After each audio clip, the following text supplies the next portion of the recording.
अब तक हमें समझ में आ गया है कि what is centripetal force, what is centrifugal force और what is uniform circular motion. Uniform circular motion means where the particle is moving with constant angular velocity. और सबसे इम्पोर्टेंट चीज़ जो हम लोग देखे थे वो ये है कि जब भी हम सर्कुलर मोशन डायनेमिक्स का कोई न्यूमेरिकल करेंगे फ्री बॉडी डायग्राम में, सारा एक्सटर्नल फोर्स के साथ साथ हम लोग सेंट्रीफ्यूगल फोर्स को दिखाएंगे, सेंट्रीपिटल फोर्स कभी नहीं दिखाएंगे। क्योंकि अगर सारा एक्सटर्नल फोर्स दिखा रहे हैं तो उसमें से centripetal force is already taken care, है कि नहीं। चलिए अब ये कुछ क्वेश्चंस करते हैं। Let us see the questions now. You say for uniform circular motion which is और आर कांस्टेंट।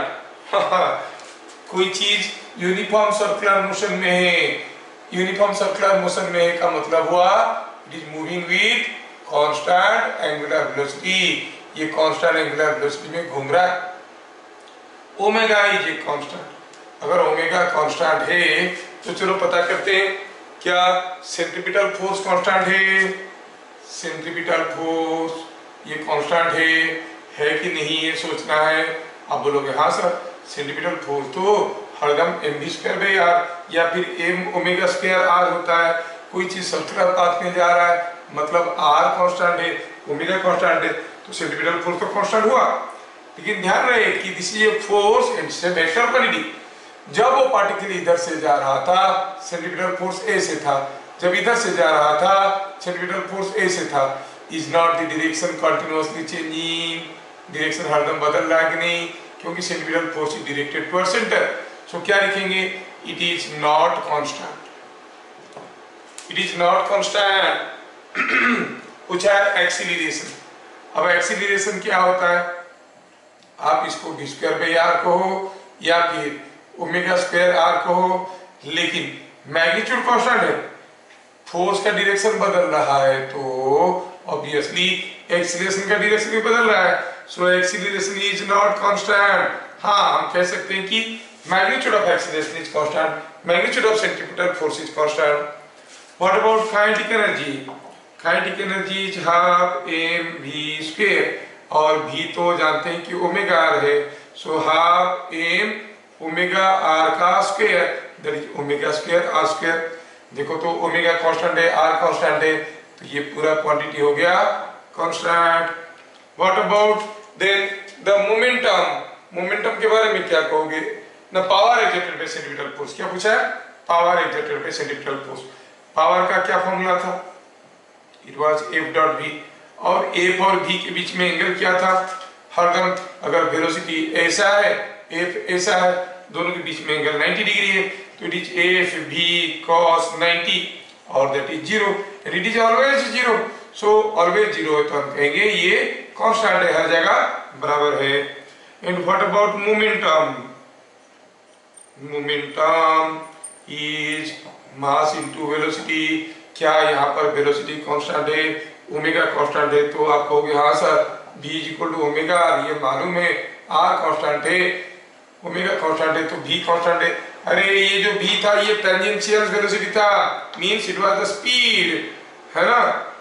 तो वेलोसिटी का डायरेक्शन तो कंटीन्यूअसली बदल रहा है, so this is not constant. तो ऐसे करके हम लोग फंडामेंटल्स समझ गए क्वेश्चन नंबर 1।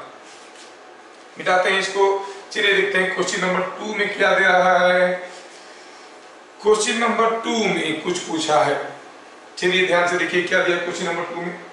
क्वेश्चन नंबर 2 में दिया है, ध्यान से देखो, two particles are moving in concentric circles of radius small r and capital R. Two particles are moving in concentric circles of radius small r and capital R. What is ratio of centripetal force on them if they are moving with same speed of revolution, same period of revolution and same speed?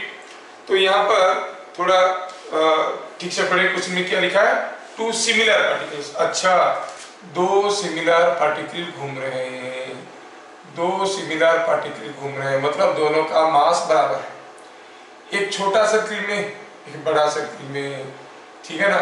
ये मान लो कि radius capital R में घूम रहा है, ये radius small are में घूम रहा है, दोनों का मास बराबर है, सिमिलर पार्टिकल है, मास ऐसा सेम। पूछा है कि what is the ratio of their centripetal force if they are moving with same period of revolution same speed. यहाँ पर बड़ा कंफ्यूजिंग चीज आता है। हम लोग जानते हैं कि जो सेंट्रीपिटल फोर्स है इसको आप लिखो तो mv²/r भी लिख सकते हो और m⍵²r भी लिख सकते हो। अगर हम ये फॉर्मूला यूज कर रहे हैं तो सेंट्रीपिटल फोर्स का रेशियो क्या हो गया, small r by capital R। ये पार्टिकल 1 है, ये पार्टिकल 2 है, तो small r by capital R। ये फॉर्मूला यूज करेंगे तो it is inversely proportional to radius, तो रेशियो क्या हो जाएगा, capital R by small r। So we are confused, दो फॉर्मूले से दो अलग अलग आंसर आ रहा है कि नहीं। कैसे करेंगे, हमें फॉलोइंग डाटा को देखना पड़ेगा। क्या दिया है उसके बाद, और दिया है when they are moving with same period of revolution t is same, तो आप जानते हो कि ओमेगा होता है 2π/t, that is also same. Omega दोनों के लिए सेम हो गया, तो फिर कौन सा रेशियो लेंगे, ये वाला फॉर्मूला ले लेंगे। कहेंगे centripetal force for the first particle is to be first particle by centripetal force for second particle will be, क्या हो जाएगा फॉर्मूला, अब दोनों का m बराबर है, ओमेगा बराबर है m⍵² small r by m⍵² capital R। Omega से में कट गया, क्या मिला, r बाई r। समझ में आया। फिर दिया है, क्या दिया है, दोनों का स्पीड बराबर है, स्पीड बराबर है मतलब ओमेगा तो बराबर नहीं होगा। When v is same, हम कहेंगे centripetal force for the first particle by centripetal force for the second particle, और फॉर्मूला ले लेंगे mv²/r डिवाइडेड बाय mv²/r। अब m और v बराबर है, अब आंसर क्या हो गया, r बाई r। ध्यान से देखना, जो डाटा दिया है उसके हिसाब से आंसर बदल जाता है ना। चलिए देखते हैं अभी क्वेश्चन नंबर 3। क्वेश्चन नंबर 3 में क्या दिया है, क्वेश्चन नंबर 3 में दिया है कि bob is hanging vertically by a thread of length l, what horizontal must be given to it, what horizontal velocity must be given to it so that the tension in the thread becomes double of weight, है ना। initial tension in the thread becomes double of the weight। क्या दिया है, कोई एक pendulum ऐसे झूल रहा है, कितना मास है मालूम नहीं, कोई एक मास है, ये एक थ्रेड से झूल रहा है जिसका लेंथ l है। बोला इसको कितना वेलोसिटी दे देंगे कि शुरू में इनिशियली जो टेंशन प्रोड्यूस होगा that will be double of the weight. Question number 3। अब चलो मानते हैं कि v वेलोसिटी देंगे। अगर v वेलोसिटी देंगे तो चलो इसका फ्री बॉडी डायग्राम करते हैं, ठीक है। तो कहेंगे free body diagram of Bob is shown. अब आपको ध्यान है कि हम फ्री बॉडी डायग्राम में क्या दिखाते हैं, we show all external forces and centrifugal force. External force क्या हो गया, एक तो इसका वेट है mg, और दूसरा टेंशन है, और क्या है, और ये है कि सेंट्रीफ्यूगल फोर्स। अब इसको जैसे हम धक्का देंगे ये इसी सर्किल में चलने लगेगा, उस सर्किल का रेडियस क्या होगा, जितना थ्रेड का लेंथ है, length will be l, so radius is equal to l। तो हम कौन सा फोर्स दिखाएंगे, सेंट्रीपिटल की सेंट्रीफ्यूगल, सेंट्रीपिटल कभी नहीं दिखाएंगे, हरदम क्या दिखाएंगे, सेंट्रीफ्यूगल। तो सेंट्रीफ्यूगल फोर्स किस डायरेक्शन में होता है, it is away from the centre. अब ये जब घूमेगा जो सर्कुलर पाथ में जिसका रेडियस होगा l, उसका सेंटर कहाँ होगा, यहाँ होगा। तो centrifugal force will be acting at the centre of mass in A direction away from this, means it will be like this. कितना होगा, mv² by r। What is the radius of this circle, it is l, है ना। तो क्या कहेंगे, at equilibrium, ठीक है। Equilibrium हम क्या कहेंगे, sigma Fy is equal to 0, मतलब T is equal to mg plus mv² by l। Tension कितना होगा, mg plus mv square by L. जैसे हम धक्का दिए तुरंत उसका टेंशन क्या हो जाएगा, पहले mg था, धक्का देने से अब देखो कि कोई बॉब ऐसे झूल रहा है तो झूल रहा है, धक्का दे दिए थ्रेड टूट गया, क्योंकि टेंशन बढ़ गया है। कितना हो गया है, mg plus mv square by L. क्या दिया हुआ है, गिवन यहाँ पर दिया हुआ है कि tension will be twice of the weight, तो डालो value. So 2mg is equal to mg plus mv square by L. Simplify करें, v क्या मिलेगा, रूट ओवर ऑफ gl मिलेगा, v equal to root over of gl। तो कितना velocity देने से टेंशन डबल हो जाएगा, tension will be equal to double of the weight, tension will be double of the weight when a velocity v is equal to root over of gl is imparted to the bob। Simple है कि नहीं, ज्यादा difficult है नहीं, थोड़ा सा समझ लोगे फ्री बॉडी डायग्राम में कौन सा फोर्स को दिखा रहा है वही समझ जाओगे, things become very easy. Now you see question number 4। Question number 4 एक बहुत ही इंटरेस्टिंग और कॉमन क्वेश्चन है, आपको ढेर सारे बुक्स में ये क्वेश्चन मिल जाएंगे, इतने बारे सारा एंट्रेंसेस में आ चुका है कि आजकल नहीं आ रहा है। क्या है क्वेश्चन नंबर 4, क्वेश्चन नंबर 4 में दिया है, थोड़ा क्वेश्चन को ध्यान से पढ़ो, दिया है a half filled bucket of water was filled in a vertical circle of radius 10 meter. What should be the minimum velocity of the at the highest point so that no water falls out of it? No water falls out of it. थोड़ा सोचो, आप अगर एक bucket में पानी लियो और उस पानी को आप क्या करोगे, ऐसे जोर से घुमा लोगे तो क्या होगा, देखोगे कोई पानी नहीं गिर रहा है, लेकिन अगर धीरे से घुमाओगे ऊपर जाते जाते सारा पानी आपके ऊपर गिर जाएगा। अगर जोर से घुमा दोगे पानी नहीं गिरने वाला है कि नहीं, जोर से घुमा दोगे तो कोई पानी नहीं गिरने वाला। अभी आपको सोचना है कि आप कितना जोर से घुमाओगे। What should be the velocity at the highest point? Minimum velocity कितना होना चाहिए कि पानी नहीं गिरेगा। ये है कोई बकेट, ये है कोई बकेट जिसको हम घुमा रहे हैं, ये बकेट में पानी है, इसको हम घुमा रहे हैं, इसका रेडियस कितना है, 10 मीटर रेडियस की सर्किल में ये घूम रहा है और इसमें आधा पानी था। बोला कितना स्पीड में घुमाएंगे कि पानी नहीं गिरेगा, minimum speed. What is the minimum speed, बहुत जोर से घुमाएंगे तो नहीं गिरेगा, मिनिमम स्पीड कितना होना चाहिए कि पानी नहीं गिरेगा। अब पहले आप इसके अंदर जो पानी है उसके बारे में सोचो। Think about the free body diagram of water inside. अगर पानी गिर जाता तो क्यों गिर जाता भाई, क्योंकि इसके ऊपर उसका अपना वेट आ रहा है, उसका वेट उसको नीचे खींच रहा है। अब ये नहीं गिरेगा तो क्यों नहीं गिरेगा, चलो इसका फ्री बॉडी डायग्राम देखते हैं। पानी के ऊपर क्या फोर्स है, टेंशन आ रहा है क्या, अरे वो बकेट के ऊपर आ रहा है, पानी के ऊपर नहीं, पानी तो बकेट के अंदर है। पानी के ऊपर क्या फोर्स है, सिर्फ mg, और ये पानी अगर ऐसे घूम रहा है भी स्पीड में तो यहाँ पर हम फ्री बॉडी डायग्राम में सेंट्रीपिटल फोर्स नहीं सेंट्रीफ्यूगल फोर्स दिखाएंगे। सेंट्रीफ्यूगल फोर्स किधर को होगा, perpendicular to the velocity directed away from the centre, मतलब centrifugal force will be like this. अगर पानी का वेट को हम mg कहेंगे, सेंट्रीफ्यूगल फोर्स को ऊपर दिखाएंगे, तो सोचो about the water here, weight is mg, ऊपर की तरफ क्या है mv square by r। r कितना दिया है, r दिया है 10 मीटर, है ना। और just not falling from highest point, ये हाईएस्ट पॉइंट से नहीं गिरने का, जस्ट नहीं गिरने का कंडीशन क्या हुआ, कब नहीं गिरेगा, जब उसका वेट काउंटर हो जाएगा, mv square by r, mg को कैंसिल कर लेगा, आप कहोगे mv square by r is equal to mg। तो v क्या होना चाहिए, रूट ओवर ऑफ gr।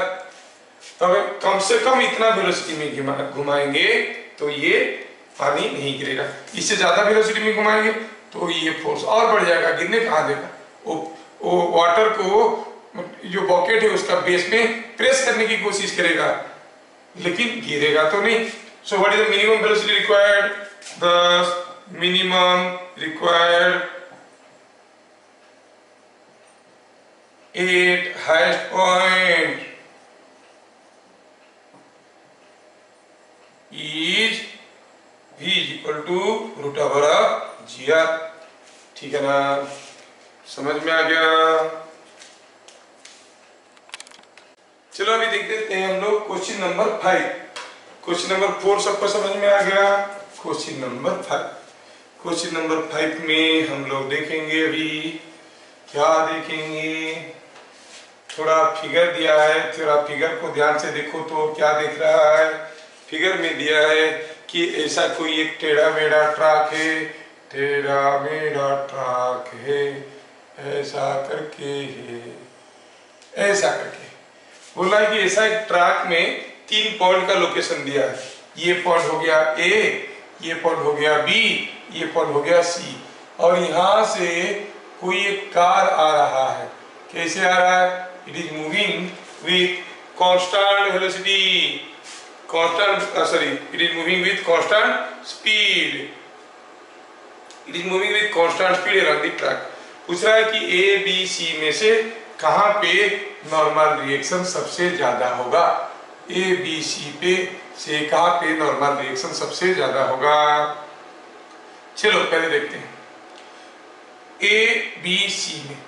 जब वो कार आके बी में पहुंचा, यहाँ पे कैसे जा रहा था? ऐसे जा रहा था।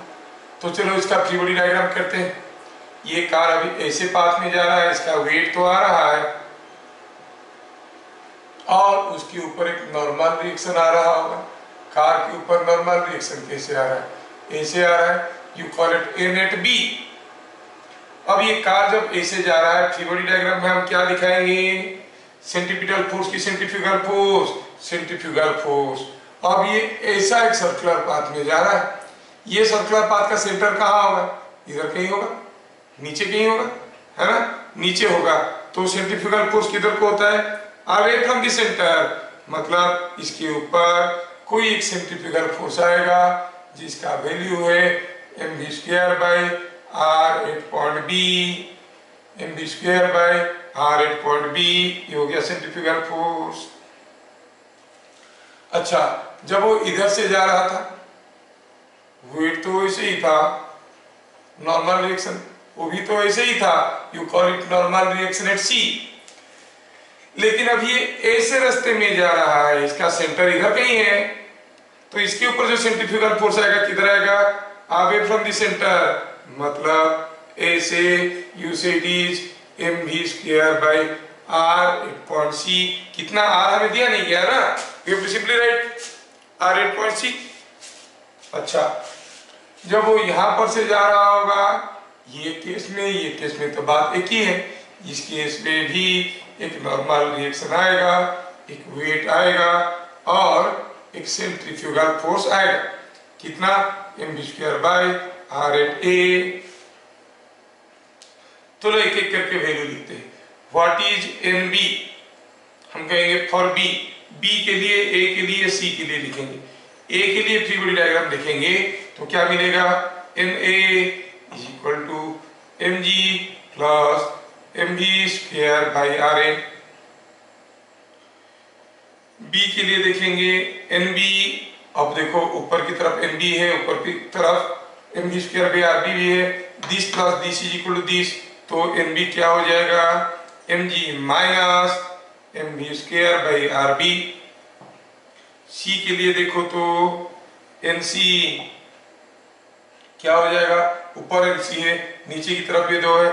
हम एक्सटर्नल फ्री बॉडी डायग्राम में सारा एक्सटर्नल फोर्स के साथ साथ स्यूडो फोर्स को दिखा चुके हैं। We can apply all conditions of equilibrium, है ना? वही तो मिरेकल है। तो यहाँ पे आप क्या कहोगे? mg plus mv² by rc। तो सबसे कम कौन होगा भाई? ये mg से कुछ माइनस है, ये दोनों mg में कुछ जुड़े हुए हैं, तो nb सबसे छोटा, nb सबसे छोटा। उससे बड़ा कौन? ये भी बड़ा है, ये भी बड़ा है, लेकिन ये दोनों में से बड़ा कौन है? ये दोनों में से बड़ा कौन है देखने के लिए हमें थोड़ा ध्यान लगाना पड़ेगा। ए पॉइंट में और सी पॉइंट में कहां पर रेडियस ज्यादा है? आर ए ज्यादा है कि आर सी ज्यादा है? ये तो बहुत बड़ा रेडियस दिख रहा है, ये छोटा रेडियस दिख रहा है, RC इज मोर। अगर RC ज्यादा हो गया, ये क्वांटिटी छोटा पड़ गया, मतलब NC is less than NA, so you say NC which is less than NA and this is what is the answer। थोड़ा दिमाग लगाना पड़ता है, सब कुछ ना IIT JEE में वो भी एडवांस में आ चुका है, ठीक है। तो आप लोग देखो, थोड़ा देख लो कि ऐसे कैसे कैलकुलेट किया गया। इसमें बड़ा बड़ा है क्या कि what is the direction of centrifugal force, ये समझ में आना बहुत जरूरी है। तो ये हो गया क्वेश्चन नंबर 5। देखिए यहाँ पर अभी क्वेश्चन नंबर 6 में क्या दिया है, particle was projected with initial velocity 20 metre per second at an angle 60 degree to horizontal. What will be radius of curvature of the path when it is at the highest point and flying at 30 degree to horizontal, है ना। थोड़ा सोचते हैं, question number 6 क्या दिया है, दो part दिया है, दोनों पार्ट को देखते हैं। यहाँ से कोई चीज को फेंका गया है, कितने स्पीड में, 20 मीटर पर सेकेंड स्पीड में, ऐसा गया होगा, ऐसे गिरा होगा। दिया है कि it was thrown at an angle 60 degree to horizontal. जब वो हाईएस्ट पॉइंट से जा रहा था, what was the radius of curvature of the path, मतलब क्या है, कोई एक कर्व है, इसका रेडियस चाहिए। यहाँ पर हम कैसे निकालते हैं, निकालने का मतलब इसके बगल में दो पॉइंट लीजिए, यहाँ पर एक टेंजेंट ड्रॉ करिए, यहाँ पर एक टेंजेंट ड्रॉ करिए, इस टेंजेंट को नॉर्मल ड्रॉ करिए, इस टेंजेंट को नॉर्मल ड्रॉ करिए, जहां पर मिलेंगे that is the centre of the circular path, है कि नहीं। तो ये हो जाता है रेडियस।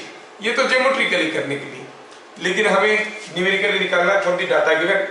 मतलब अगर हम कहेंगे ये जो हिस्सा है ये किसी एक सर्किल का हिस्सा है, तो उस सर्किल का रेडियस क्या है।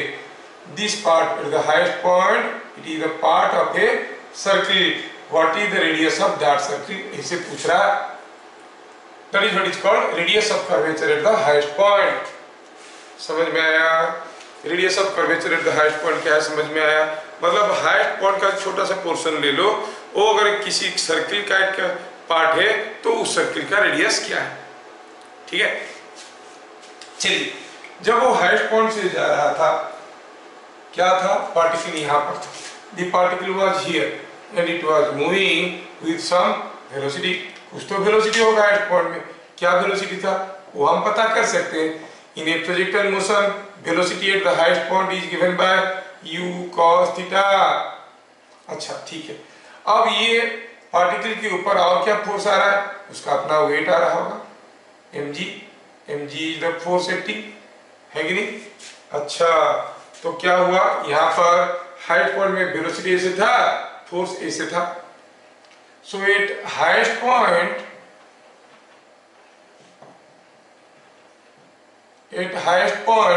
what is the velocity, u cos theta, what is that, 20 cos 60, what is 10 meter per second। so highest point में velocity था 10 meter per second। at highest point force perpendicular to velocity is equal to weight, है कि नहीं। Highest point में जो force perpendicular to velocity था वो wait था। और आप जानते हैं जब भी किसी बॉडी के ऊपर एक फोर्स आता है perpendicular to its velocity, it moves in a circular path, जिसका रेडियस निकालने के लिए उस फोर्स को आप सेंटीमीटर फोर्स मान लो, है ना। इसको हम कहेंगे Fn। तो आपको याद होगा कि Fn is nothing but mv²/r, और r कितना है, इट इज mv²/Fn। हाँ देखो, बिना ज्योमेट्री के हम लोग निकाल दिए, इंप्लाइज r का वैल्यू क्या हुआ, mu² cos² थीटा, नहीं वैल्यू डाल देते डायरेक्टली, बाय Fn क्या है, mg, तो m को खाया, मिला u² cos² theta by g, ठीक है। u cos थीटा का वैल्यू क्या था, u cos थीटा का वैल्यू था 10, सो इट इज 10 का स्क्वायर बाय 10 इज 10 मीटर। और आप याद रख सकते हो कि radius at the highest point is u square cos square theta, u square cos square theta by g। तो ये था what is the radius of curvature at the highest point, क्योंकि force was perpendicular to the velocity. दूसरा bit में देखो क्या दिया है, दूसरा बिट में क्या दिया है कि when it is flying 30 degree at 30 degree with the horizontal, when it is flying at 30 degree with the horizontal, ये समझ में आ गया। इसको मैं मिटाता हूं अभी, ठीक है। When it is flying at 30 degree to horizontal, जब वो हॉरिजॉन्टल के साथ 30 डिग्री करके जा रहा है, ऐसा फेंके हम, ऐसा गया, इधर तो फेंके थे 60 डिग्री में, लेकिन जब इधर से जा रहा था, इधर जा रहा था, कितना एंगल करके, 30 डिग्री एंगल करके। क्या वेलोसिटी था, say the velocity is v। Let velocity is v, हम जानते हैं कि vx is equal to ux, मतलब v cos 30। टॉयटन मोशन में हॉरिजॉन्टल एक्सीलरेशन नहीं होता है, हॉरिजॉन्टल वेलोसिटी कांस्टेंट रहता है, तो v cos 30 must be equal to कितना, u cos 60। सबका वैल्यू दिया हुआ है v √3/2, ये 21/2, तो 2 को खा गया, क्या मिला, velocity 20/√3 metre per second. So when it is flying at an angle 30 degree to horizontal, the velocity is 20/√3। हमें रेडियस पता करना है। At this position what is the force, the force is same weight throughout the motion, हर जगह weight ही तो act करता है। क्या है weight, you say it is mg, but this force is not perpendicular to v। अच्छा, तो काम करते हैं, ये फोर्स को थोड़ा हम रिजर्व कर देते हैं दो डायरेक्शन में, एक ऐसा कंपोनेंट और एक ऐसा कंपोनेंट।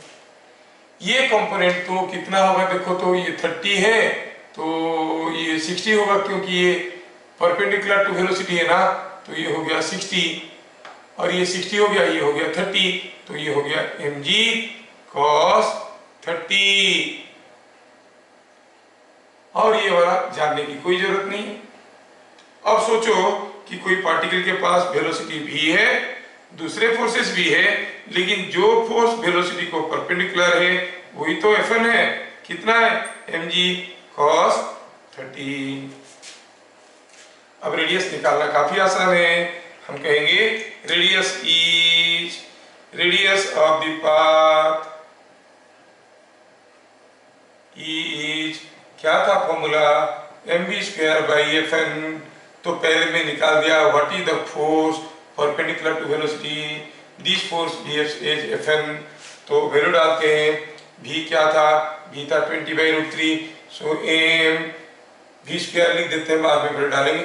fn क्या है, mg cos 30, तो m को खा गया, रेडियस मिल गया v²/g cos 30। जबकि v कितना था, v was 20/√3 है ना, v was 20/√3, so it is coming out to be 20/√3 का square, it is 400/3। g cos 30 का वैल्यू कितना है, √3/2, तो 2 ऊपर चले जाएगा, 800 that is 80, तो क्या हो गया, it is coming out to be 80/√3 metre. So what you find, when it is flying at an angle, ये bit number 2 था, when it is flying at an angle 30 degree to horizontal, the radius of the path is 80/√3 meters। है ना, कितना interesting. करना क्या पड़ा, आपको velocity निकालना पड़ा, फिर देखना पड़ा why it is moving in a circular path. अगर रेडियस निकाल रहे हैं, जो भी रेडियस की सर्कुलर पाथ में वो जाने की कोशिश कर रहा है, क्यों जा रहा है, कोई फोर्स तो होगा उसके ऊपर परपेंडिकुलर टू द वेलोसिटी। तो हम लोग पहले फोर्स निकाल दिए perpendicular to the velocity, that force is nothing but the normal force Fn, और आगे की चीज आपको समझ में आ गया। नाउ लेट अस सी क्वेश्चन नंबर 7। क्वेश्चन नंबर 7 में क्या बोला है, क्वेश्चन नंबर 7 में क्या बोला है, क्वेश्चन नंबर 7 थोड़ा ध्यान से देखिए तो क्या दिया है, यह smooth horizontal disc is rotating about its axis with constant angular velocity omega. अच्छा, कोई डिस्क है, कोई डिस्क है और ये घूम रहा है अपना एक्सिस में, डिस्क ऐसा है, ठीक है, कांस्टेंट एंगुलर वेलोसिटी में घूम रहा है ओमेगा। उसका एक्सिस कुछ ऐसा हुआ और ये घूम रहा है कुछ कांस्टेंट एंगुलर वेलोसिटी में और स्मूथ है, देयर इज नो फ्रिक्शन। फिर दिया है a block of mass m was gently dropped on it the distance r। यहां से r डिस्टेंस में कोई ब्लॉक को ड्रॉप कर दिया गया जिसका मास m है, ठीक है। पूछा है कि बताओ what is the centripetal force on it. बड़ा इंटरेस्टिंग क्वेश्चन है। सेंट्रीपिटल फोर्स, आप हो गए अरे ये तो ओमेगा स्पीड में घूम रहा था, ब्लॉक को हम इसके ऊपर डाल दिए, उसका मास m है, रेडियस r है, एंगुलर स्पीड ओमेगा है, तो सीधे सीधे कहोगे सेंट्रीपिटल फोर्स इज, इतना सिंपल है क्या, m omega square r। No no, formula पे मत जाइए, क्या कहते हैं वो एडवर्टाइजमेंट में, दिखावे पे मत जाओ, अपनी अकल लगाओ। सेंट्रीपिटल फोर्स इसके ऊपर क्या है, the force which is perpendicular to its velocity directed towards the center। अच्छा देखो तो ये ब्लॉक के ऊपर अभी क्या क्या फोर्स है, ये इसके ऊपर रखा है तो एक वेट तो आ रहा होगा और एक नॉर्मल रिएक्शन आ रहा होगा, इनमें से कौन सा force is directed towards centre, friction तो है नहीं, स्मूथ दिया है, देयर इज नो फोर्स, तो क्या होगा practically, will the block rotate, क्या ये ब्लॉक इसके साथ घूमेगा, नहीं, डिस्क ही घूमता रहेगा, ब्लॉक तो वहीं पड़ा रहेगा, उसको चलाएगा कौन, ब्लॉक विल नॉट मूव। क्या लिखेंगे, as the disc is smooth therefore the block does not move, there is no force on it directed towards, no force on it directed towards center, centripetal force is 0, कोई centripetal force नहीं है कि नहीं, कोई centripetal force नहीं है। इसमें जो वार्डिंग दिया है स्मूथ, वो स्मूथ वाला चीज को आपको याद रखना पड़ेगा, ये स्मूथ है, ये याद रखना बहुत जरूरी है। तो हमें क्वेश्चन नंबर 7 भी समझ में आ गया। चलिए अगर ये रफ होता तो कैसे डील करते इसके साथ, चलिए देखते हैं question number 8। Question number 8 question number 8 कुछ अलग है, ध्यान से देखो क्या दिया है। क्वेश्चन नंबर 8 में दिया है कि a record player is rotating about its vertical axis, angular speed is omega, a block of mass m kept at a distance r from the axis just starts slipping। ओहो, ये record player है और ये vertical axis में घूम रहा है, कोई ब्लॉक को जब हम r डिस्टेंस में रखे, r डिस्टेंस में रखे तो क्या हो गया, क्या हो गया कि ये जस्ट चलना शुरू किया। क्यों भाई, क्यों जस्ट चलना शुरू किया, क्योंकि ये ब्लॉक ये रफ होगा, ये तो स्मूथ नहीं दिया है, ठीक है। तो सोचो इसके ऊपर फोर्स कैसे आ रहे होंगे, ये रिकॉर्ड प्लेयर डिस्क है, एक वेट तो आ रहा होगा नीचे, एक वेट तो नॉर्मल रिएक्शन तो आ रहा होगा mg, एंड ये जस्ट फिसलने की कोशिश कर रहा है। हम और कौन सा फोर्स दिखाते हैं इसके ऊपर, सेंट्रीफ्यूगल फोर्स, वो किस डायरेक्शन में होगा, अवे फ्रॉम द सेंटर। अगर ये रिकॉर्ड प्लेयर के साथ ये भी घूमने लगा है तो इसका सेंटर तो same as centre of the record player होगा, इसके ऊपर जो सेंट्रीफ्यूगल फोर्स आएगा वो कितना आएगा, m ओमेगा स्क्वायर r, मतलब बाहर फिसलने की कोशिश कर रहा है, क्यों नहीं फिसल रहा है, कोई तो रोक रखा होगा, कौन है, that is this force. Imagine करो एन एंड एम जी, यहाँ पर ये फ्रिक्शनल फोर्स। आप कहोगे N and M G are vertical, नहीं, और M omega square and R and frictional force, and frictional force are horizontal. सोच लो, ये है ब्लॉक, इसके ऊपर ये mg है, ये है उसके ऊपर n, और ये है उसके ऊपर सेंट्रीफ्यूगल फोर्स, सेंट्रीफ्यूगल को दिखा रहा हूं, m ओमेगा स्क्वायर r, और ये है frictional force. As it just starts sliding,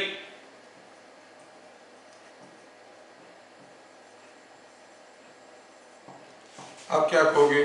frictional force must be equal to mu N, है ना। Now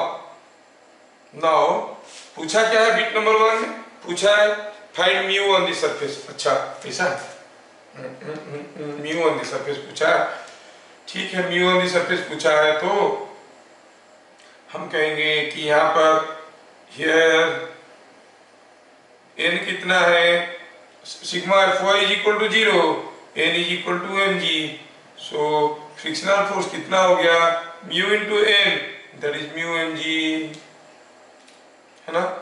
as at that mu n is just start sliding, मतलब हमारा जो ड्राइविंग फोर्स है m omega square r, that must be equal to mu n।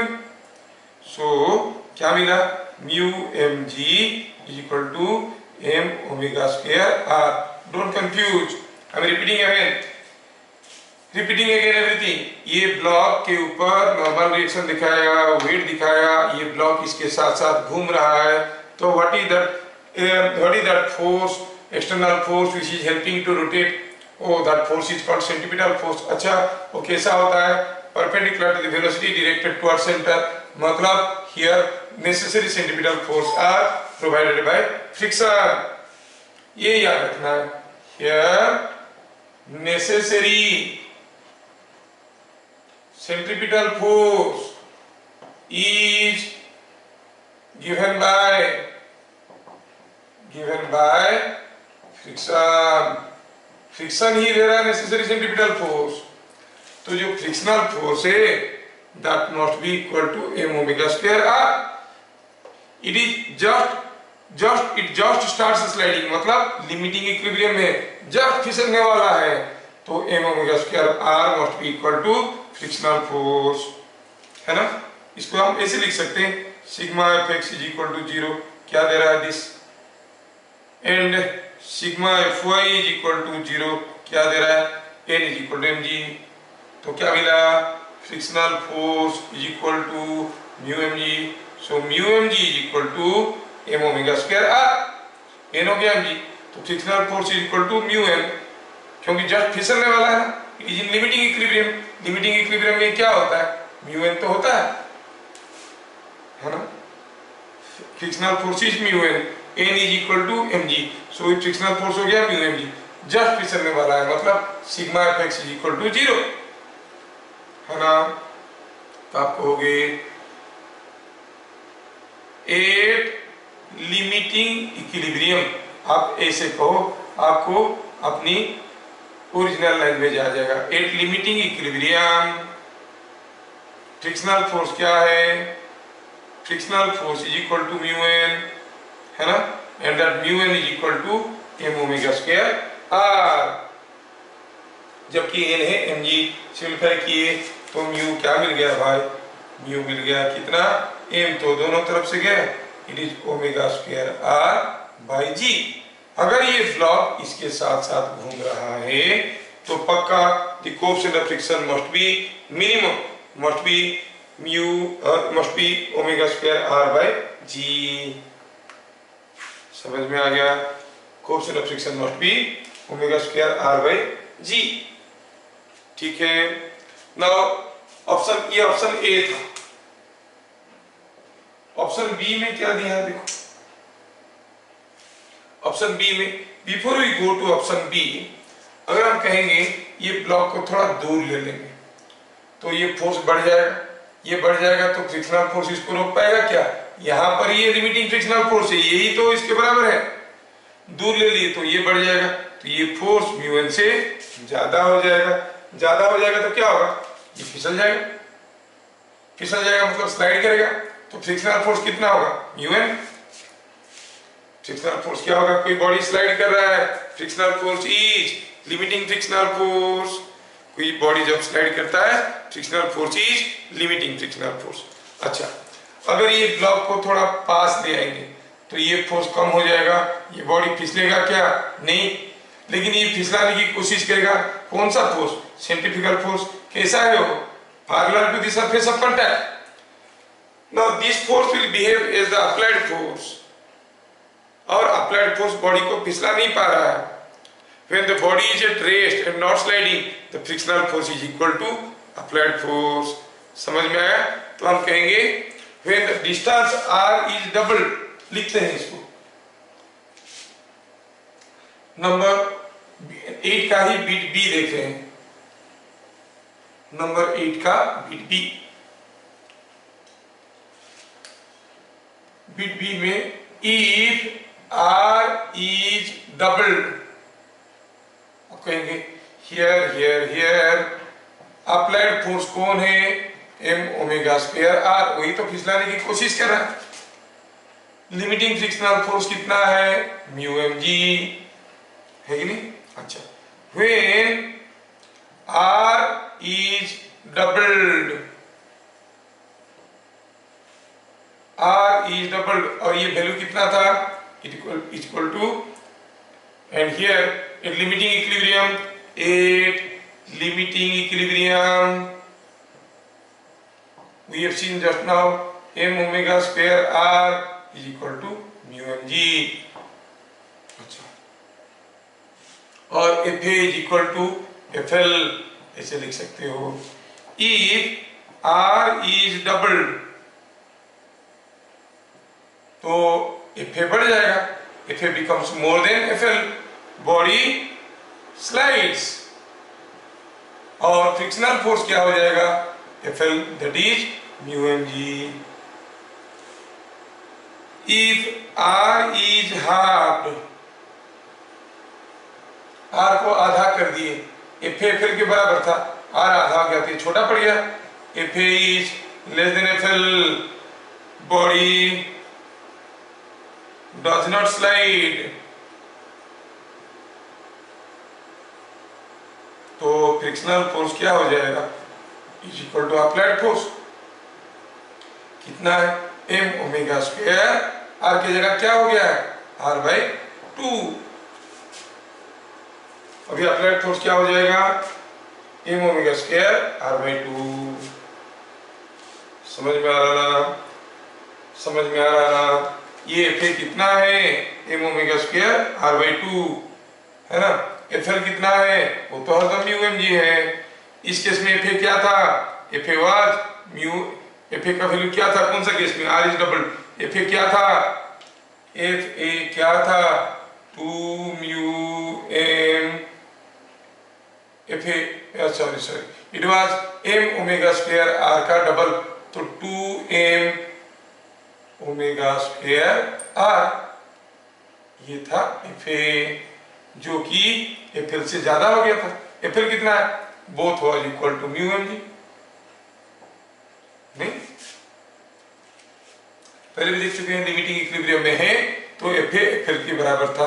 अब R double हो गया तो ये मोर देन FL हो गया। समझ में आ रहा है कि नहीं आ रहा है? लिमिटिंग इक्विलिब्रियम में दोनों बराबर थे, ठीक है ना? FA और FL बराबर थे। जब R को डबल कर दिए, FA क्या हो गया? ये जो कि इससे ज्यादा हो गया, बॉडी फिसल जाएगा। Frictional force is mu M G. अगर डिस्टेंस को आधा कर दिए, FA क्या हो जाएगा? FA का वैल्यू क्या हो जाएगा? FA का वैल्यू हो जाएगा m omega square r by 2, m omega square r by 2, क्योंकि r को आधा कर दिया गया है तो m omega square r FL के बराबर था, ये तो FL से छोटा हो गया, मतलब the body will not slide. ठीक है, the body will not slide on the record player but it will rotate with the record player के साथ मिलके घूमने लगेगा। तो फ्रिक्शनल फोर्स क्या हो जाएगा, smaller value out of the two, दोनों में से जो छोटा होता है वही होता है फ्रिक्शनल फोर्स। तो बन गया m omega square r by 2। समझ में आ रहा है ना? हाँ, सर्कुलर मोशन है, थोड़ा दिमाग को गोल गोल घुमाना पड़ेगा। तो ये हो गया हमारा क्वेश्चन नंबर 8। ठीक है, question number 9 is a very important question, इसको थोड़ा हम लोग बढ़िया से अभी समझेंगे। क्वेश्चन नंबर 9 को देखो, क्वेश्चन नंबर 9 में क्या दिया है?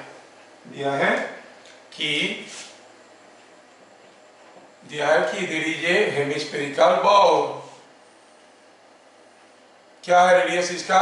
से इसका रेडियस है कुछ l, दिया नहीं, कोई डाटा नहीं दिया है, खाली ये दिया है कि बॉल का सरकमफेरेंस से यहां से कोई ब्लॉक ऑफ मास m को अलाउ किए फिसलने के लिए, स्विंग करके इधर से फिसल गया। बोला जब वो लोएस्ट पॉइंट से जा रहा होगा ऐसे फिसल के, तो लोएस्ट पॉइंट में नॉर्मल रिएक्शन क्या होगा, है ना? चलिए ठीक है, लोएस्ट पॉइंट से नॉर्मल रिएक्शन क्या होगा। चलिए हमें पहले पता करते हैं कि A से B तक मोशन आने में वो कुछ वेलोसिटी तो गेन क्या होगा। A to B मोशन में अब क्या कहोगे, there is a gain in kinetic energy and that is equal to loss in potential energy. Gain in kinetic energy कितना है, इट इज हाफ mv²। यहाँ पर तो कुछ काइनेटिक एनर्जी था नहीं, यहाँ पर आते आते v हो गया है, तो हाफ mv²। कितना पोटेंशियल एनर्जी लॉस हुआ, यहाँ से यहाँ तक आया, कितना नीचे l डिस्टेंस, तो लॉस हो गया mgl। तो क्या मिल गया, तो मिल गया mv² is equal to 2mgl, और mv²/l जो हमें जरूरत पड़ने वाला है उसका वैल्यू हो गया 2mg।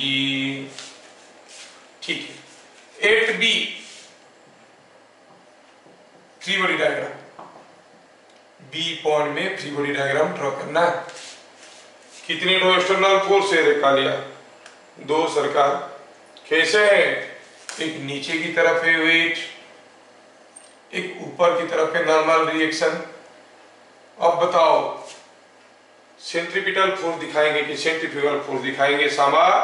आप कहोगे नहीं, सेंट्रीपिटल फोर्स कभी नहीं दिखाते हैं, सेंट्रीफ्यूगल फोर्स दिखाते हैं। तो किधर को होगा centrifugal force, will be directed away from the centre. ये जब A से जा रहा है उसका सेंटर इधर कहीं है, सेंट्रीफ्यूगल फोर्स नीचे की तरफ होगा mv²/r। इसका रेडियस कितना है, वो तो L अस्यूम किए थे, दिया नहीं है। तो what is the normal reaction at the lowest point, thus sigma fy is equal to 0 gives you n is equal to, क्योंकि फ्री बॉडी डायग्राम में ये एक्सटर्नल फोर्स के साथ साथ हम लोग स्यूडो फोर्स को दिखा चुके हैं जो कि सेंट्रीफ्यूगल फोर्स है, तो हम कंडीशंस ऑफ इक्विलिब्रियम लगा सकते हैं।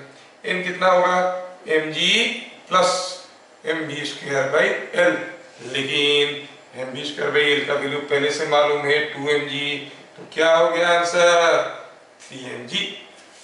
So the normal reaction at the lowest point is 3mg। समझ में आया? कितना इंटरेस्टिंग है।